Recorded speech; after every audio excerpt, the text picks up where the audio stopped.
ADC sir వచ్చి కూడా అన్ని వాళ్ళు అన్ని ఇద్దరు కమ్యూనిటీస్తో కూడా మాట్లాడడం ఇప్పుడే. సో కొన్ని విషయాలు మన ల్యాండ్ రిలేటెడ్, ఎన్టీఆర్ రిలేటెడ్ కూడా వాళ్ళు పెట్టడం జరిగింది.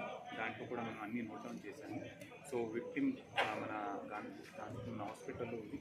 అండ్ స్పెసిఫికలీ ఆమెకు అన్ని ట్రీట్మెంట్స్ మనం అక్కడే అందుబాటులో పెట్టాము. So all doctors best facilities అక్కడే ఇస్తున్నారు. సో దాంతోపాటు ఇప్పుడే ఐజీ సార్ ఇన్స్ట్రక్షన్ ప్రకారంగా మనం అన్ని ఒక్కొక్క ఎన్ని షాప్స్ కానీ వెహికల్స్ కానీ ఏం డ్యామేజెస్ అయినాయి దానికి ప్రత్యేకంగా టీమ్స్ పెట్టి రెవెన్యూ ప్లస్ పోలీస్ టీమ్స్ పెట్టి మనం అసెస్ చేస్తున్నాము.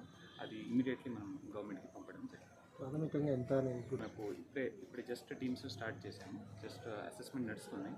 సో ప్రిలిమినరీ కూడా మనకు ఇప్పుడే తెలుస్తుంది. తర్వాత డీటెయిల్గా కూడా ఒక బ్రీఫ్ నోట్ పెట్టడం జరుగుతుంది. గవర్నమెంట్కి ఇమీడియట్లీ రాత్రి అయితే కూడా ఈ రాత్రిని ప్రయత్నం చేస్తాం. ఎన్ని రోజుల వరకు ఆంక్షలు అమల్లో ఉంటాయి? సో సెక్షన్ 144 ఇప్పుడు మనము టిల్ అంటిల్ ఫర్దర్ ఆర్డర్స్ అని పెట్టడం జరిగింది. సో అది టిల్ ద సిచ్యువేషన్ పర్సెస్ అది అమలు. నిత్యావసర సరుకులు వాళ్ళకు అందే విధంగా చూసారు సార్. ఇంకా 144 సెక్షన్ అమల్లో ఉంది, ఇబ్బంది కాకుండా local people.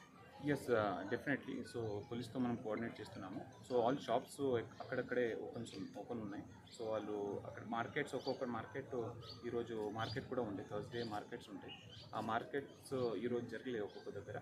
So but next మనం సరుకులు కోసం అన్ని సప్లైస్ కోసం అన్ని వెహికల్స్ అదన్నీ చూడడం జరుగుతుంది. ఎస్పీ గారితో కోఆర్డినేట్ చేస్తాం.